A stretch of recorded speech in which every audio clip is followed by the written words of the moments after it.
नमस्ते दोस्तों, मेरे चैनल में आप सबका स्वागत है। आज मैं लालची पंडिताइन के कथा सुना रही हूँ। वह इतना लालची थी कि लालच के चलते अपने ही पति के पैर तोड़ देती है, आँख फोड़ देती है। पंडिताइन के लालच उसी को ले डूबा। कथा बहुत ही सुंदर है दीदी, शुरू से अंत तक जरूर सुनिएगा। अच्छा लगेगा तो लाइक करिएगा, शेयर करिएगा, और चैनल पर पहली बार देख रहे हैं तो चैनल को सब्सक्राइब करिएगा। तो चलिए शिव चर्चा के सुंदर कथा सुनाती हूँ। एक पंडित जी और पंडिताइन, अपना जीवन खुशी खुशी बीत रहा था उनका। पंडित जी घर घर जाकर पूजा पाठ करवाते थे। शादी करवाने के लिए लोग उनको बुलाते थे। किसी के घर का पूजा करवाना रहता था तो उसी पंडित जी से करवाते थे सभी लोग। माने कोई भी चीज का पूजा पाठ रहता था तो उसी पंडित जी से सब करवाते थे, और जो दान दक्षिणा मिलता था उसी से उनका घर चलता था। पंडित जी और पंडिताइन दोनों शिव गुरु के परम भक्त थे, लेकिन पंडित जी का एक भी औलाद नहीं था दीदी। बस एक ही बात की चिंता लगा रहता था, मेरे मरने के बाद मेरे घर का देख रेख कौन करेगा, हमारा वंश आगे कैसे बढ़ेगा। जब हम दोनों बूढ़ा बूढ़ी हो जाएंगे तो कमा कर खिलाने वाला कोई नहीं है, बुढ़ापा के सहारा कौन बनेगा। जब तक हाथ पैर चल रहा है तब तक तो हम खा रहे हैं, जब हाथ पैर नहीं चलेगा, बूढ़ा हो जाएंगे तो कौन हमको कमा कर खिलाएगा। बस इसी बात को लेकर दोनों चिंतित रहते थे। बहुत साल बीतने के बाद गांव घर के लोग ताना मारने लगे, देखो तो पंडित जी को दूसरों के घर जाकर इतना पूजा पाठ करवाते हैं और इनका एक भी पुत्र नहीं है। इनको से तो पूजा कराना अशुभ हो जाएगा, क्योंकि यह निसंतान है। पंडिताइन भी जब चर्चा में जाती थी तो शिष्या बहन सब अच्छे से बातें भी नहीं करती थी, साथ में बैठती भी नहीं थी, क्योंकि यह बांझ है, बांझिन के साथ हम नहीं बैठेंगे। वह बेचारी अकेले ही बैठकर चर्चा करती थी। गांव घर के बर्ताव देखकर पंडित जी और पंडिताइन दोनों दुखी रहने लगे। दुखी होना तो स्वाभाविक है, क्योंकि कुछ लोग तो आगे पीछे शिकायत करते हैं, लेकिन पंडित जी और पंडिताइन के सामने सब शिकायत करते थे। जब कान से कोई बात सुन लिया जाए दीदी तो बर्दाश्त नहीं होता है। पंडित जी तो ऐसे ही दुखी रहते थे। गांव घर के बातें सुनकर वह और ज्यादा दुखी रहने लगे। गांव घर के बातें सुनकर पंडित जी और पंडिताइन दोनों घर में ही रहने लगे, बाहर तक भी नहीं निकलते थे दीदी, कि यदि रास्ते में कोई देख लेगा तो सब शिकायत करने लगेंगे। दोनों प्राणी घर पर ही रहकर शिव गुरु के नाम लेते रहते थे, कहते थे प्रभु हम दोनों ने क्या गलती किए हैं कि एक भी औलाद नहीं है। सब लोग ताना मारते हैं, घर से बाहर जाना मुश्किल हो गया है, कोई हमसे पूजा पाठ भी नहीं करवाता है। अगर ऐसे ही चलता रहा तो हम कहाँ से खाएंगे, कैसे रहेंगे। बहुत दिन दाया मांगने के बाद शिव गुरु प्रसन्न हो गए। पंडित जी और पंडिताइन के घर आते हैं, दर्शन देते हैं, कहते हैं बताओ शिष्या तुमको क्या चाहिए, तुमको तुमको जो चाहिए वो मांग लो। पंडिताइन कहती है, प्रभु हमको एक पुत्र चाहिए, पुत्र के बिना हमारा जीवन अधूरा है। महादेव कहते हैं, ठीक है, तुमको हम पुत्र देंगे, लेकिन तुम्हारे पड़ोस को 2 पुत्र होगा। जो भी चीज तुमको होगा उसको से 2 गुना ज्यादा पड़ोसन के होगा, और तुम देखकर कभी जलना मत। पंडिताइन कहती है, ठीक है प्रभु। वह तो मन ही मन सोचती है, चलो पड़ोसन के 2 हुआ तो क्या, मेरा एक पुत्र तो हो जाएगा। हम बांझिन तो नहीं कहलाएंगे, सब लोग हमसे बातें करेंगे। महादेव आशीर्वाद देकर वहां से चले जाते हैं। धीरे धीरे समय बीतता गया दीदी। जब 9 महीना हो गया तो पंडिताइन एक सुंदर लड़के को जन्म देती है। जैसे ही पंडिताइन एक लड़के को जन्म देती है तो पड़ोसन के घर 2 लड़का के जन्म होता है। बेटा के जन्म होने पर पंडित जी खूब खुश हुए। दोनों मिलकर बेटा को पालने लगे।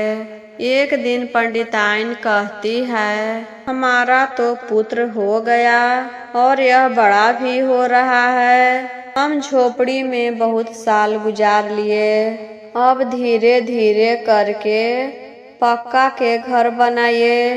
बेटा है तो घर में बहू आएगी और उसको रहने के लिए एक अच्छा घर होना चाहिए।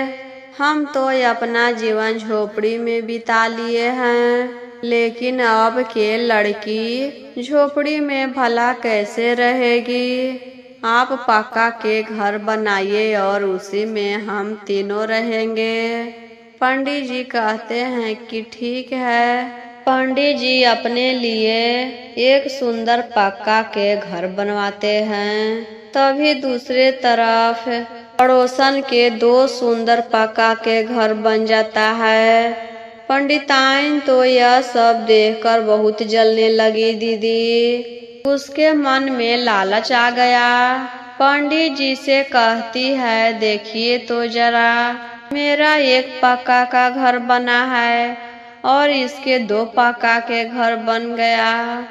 पंडित जी कहते हैं, 2 बन गया तो क्या हुआ, हमारे पास रहने के लिए एक सुंदर घर तो है। हम कितना परिवार हैं, मात्र 3 गो तो परिवार हैं।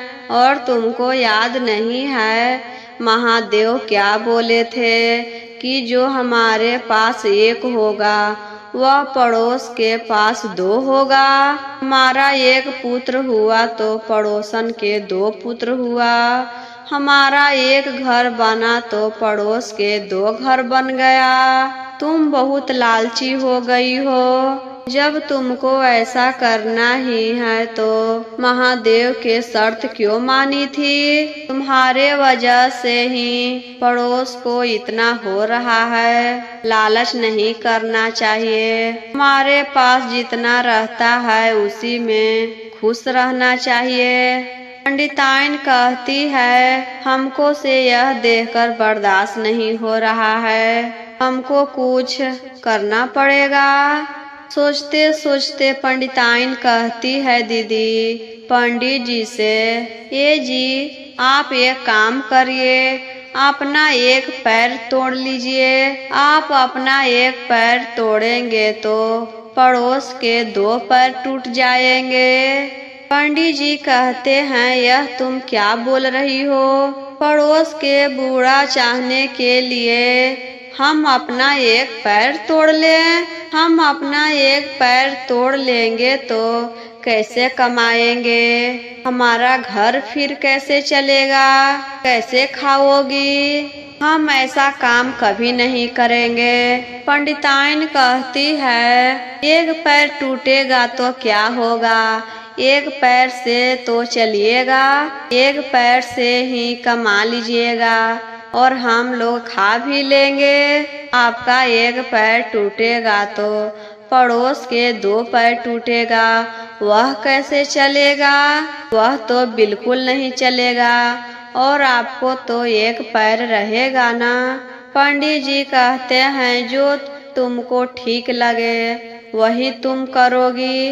मेरा बात कहाँ मानती हो तुमको जो करना है वो करो।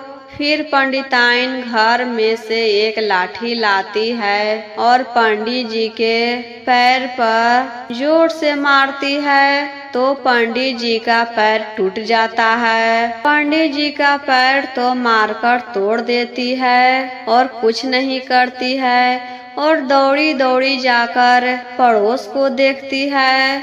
तो क्या देखती है दीदी? पड़ोस के 2 पैर टूट गया है। अब पंडिताइन के कलेजा को ठंडक मिलता है और खुशी के मारे घर आती है कि चलो, मेरे पति के तो 1 पैर टूटा है और उसका 2 पैर टूट गया, वह कैसे चलेगा? वह तो अब बिल्कुल नहीं चलेगा। मेरे पति तो 1 पैर से चल लेंगे डंडा लेकर। कुछ दिन फिर बिता दीदी। बहुत दिन हो जाने के बाद पंडिताइन सोचती है कि अब क्या करे। फिर पंडित जी से कहती है, आप अपना 1 आँख फोड़ दीजिए। आपका 1 आँख फूटेगा तो पड़ोस के 2 आँख फूटेगा। पंडित जी कहते हैं, हम अपना आँख फोड़ लेंगे तो हम कैसे चलेंगे? पहले से ही मेरा 1 पैर तोड़ दी है और अब 1 आँख फोड़ने के लिए कह रही है। इस बार हम तुम्हारी बात नहीं मानेंगे। पंडिताइन कहती है, आप मेरी बात नहीं मानिएगा तो हम आपको छोड़कर चले जाएंगे, आपके साथ हम नहीं रहेंगे। 1 आँख की तो बात है, आप अपना 1 आँख फोड़ लीजिए। आप अपना 1 आँख फोड़ेंगे तो पड़ोस के दोनों आँखें फूट जाएगा। उसका दोनों आँख फूटेगा तो कुछ नहीं दिखाई देगा, वह नहीं चल पाएगा, और आपका तो 1 आँख सही सलामत रहेगा। आप तो 1 आँखें से चल लीजिएगा, अपना काम कर लीजिएगा। पंडित जी कहते हैं, ठीक है, यह भी करके तुम देख लो। हम मरे चाहे जिए, तुमको क्या करना है? पंडिताइन कहती है, आप जिद मत कीजिए। आप अपने से आँख नहीं फोड़िएगा तो रुकिए, हम फोड़ देते हैं। पंडिताइन कोई चीज से मारकर पंडित जी का 1 आँख फोड़ देती है। आँख फोड़ने के बाद खून निकलने लगा। फिर भी पंडिताइन कुछ नहीं करती है। दौड़ी दौड़ी पड़ोसन के घर जाती है देखने के लिए कि मेरे पति का 1 आँख हम फोड़ दिए हैं। पड़ोस के देखते हैं, जाकर देखती है तो उसका दोनों आँख फूट जाता है दीदी। खुशी के मारे उछलते हुए घर आती है, चलो मेरा बदला पूरा हुआ, अब उसको कुछ नहीं दिखाई देगा। पहले से दोनों पैर टूटा है, अब दोनों आँख फूट गया। मेरे पति का तो 1 पैर ठीक है और 1 आँख भी ठीक है, वह अपना गुजारा कर लेंगे। 1 पैर से चल भी लेंगे, और 1 पैर टूटा है तो क्या हुआ, 1 आँख है, 1 आँख से देख लेंगे, इनका जीवन बीत जाएगा। कुछ दिन शांत रहती है दीदी। फिर कुछ दिन बीतने के बाद सोचती है कि अब क्या करे कि पड़ोसन हमको से नीचा हो जाए, गरीब हो जाए। फिर एक दिन पंडित जी से कहती है, पंडित जी आपको हम एक बात बताए। पंडित जी कहते हैं, नहीं नहीं, हमको तुम्हारी कोई बातें नहीं सुनना है। तुम्हारी बातों में तुम्हारा फायदा और मेरा नुकसान होता है। अब तो मेरा हाथ खाली बचा है, पैर और आँख तो ऐसे ही फोड़ दी है। अब तुम क्या चाहती हो? पंडिताइन कहती है, इस बार आपको कुछ नहीं तोड़ेंगे। आप चिंता मत करिए पंडित जी, इस बार आपको हम कुछ नहीं करेंगे। बस आप एक दरवाजे पर कुआं खोदवा दीजिए। मेरे दरवाजे पर एक कुआं खोदेगा तो उसके दरवाजे पर 2 कुआं हो जाएगा। उसके दरवाजे पर 2 कुआं हो जाएगा तो वह कैसे बाहर आएगा? उसका तो दोनों पैर टूटा है, दोनों आँख फूटा है, तो वह कैसे देखेगा? जब भी बाहर निकलेगा तो कुआं में गिरकर मर जाएगा। जब वह मर जाएगा तभी हमारा बदला पूरा होगा। हम उसको बढ़ते हुए नहीं देखना चाहते हैं। पंडित जी कहते हैं, जाओ तुमको जो मन में आए वह करो। हम तो कुछ भी कहेंगे तो तुम तो नहीं मानेगी, अपने ही बात का जिद करती है।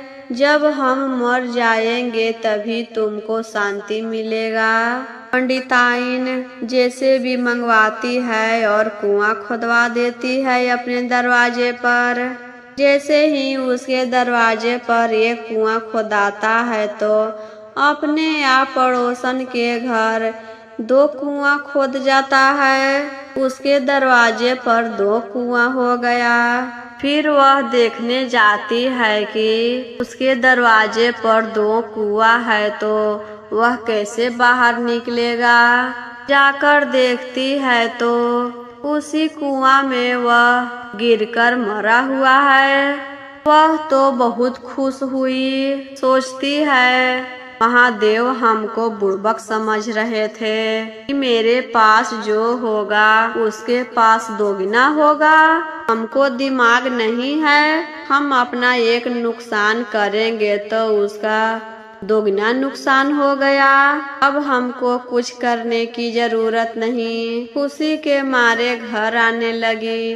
घर आकर अपने कुआं में झांककर देखती है तो देखती है पंडित जी वह कुआं में गिरकर मरे हुए हैं। ये तो होना ही था, क्योंकि पड़ोस के घर जो होता था वह इनके घर भी होता था। पड़ोस मर गया तो पंडित जी कैसे जीवित रहते? अब पंडिताइन खूब रोने लगी। पंडित जी के मरने के बाद अब उसको समझ में आ गया कि जो दूसरों के लिए बुरा सोचता है उसको भी बुरा होता है। जो दूसरों के लिए कुआं खोदता है वही कुआं में वह खुद गिरता है। पंडिताइन दूसरों के लिए बुरा सोच रही थी और साथ ही साथ उसके साथ भी बुरा हो गया। अब उसको समझ में आ गया दीदी कि दूसरों के साथ कभी नहीं बुरा करना चाहिए। जिसके भाग में जितना रहता है उतना होकर रहता है। आशा करती हूँ यह कथा आप सभी को अच्छा लगा होगा। ऐसे ही और कथा सुनने के लिए मेरे चैनल पर नए हैं तो चैनल को सब्सक्राइब करके बेल आइकन को जरूर दबाइएगा, ताकि जब भी कोई नया वीडियो डाले तो सबसे पहले आप तक जरूर पहुँचे। तो एक बार प्रेम से बोलिए जय महादेव, हर हर महादेव।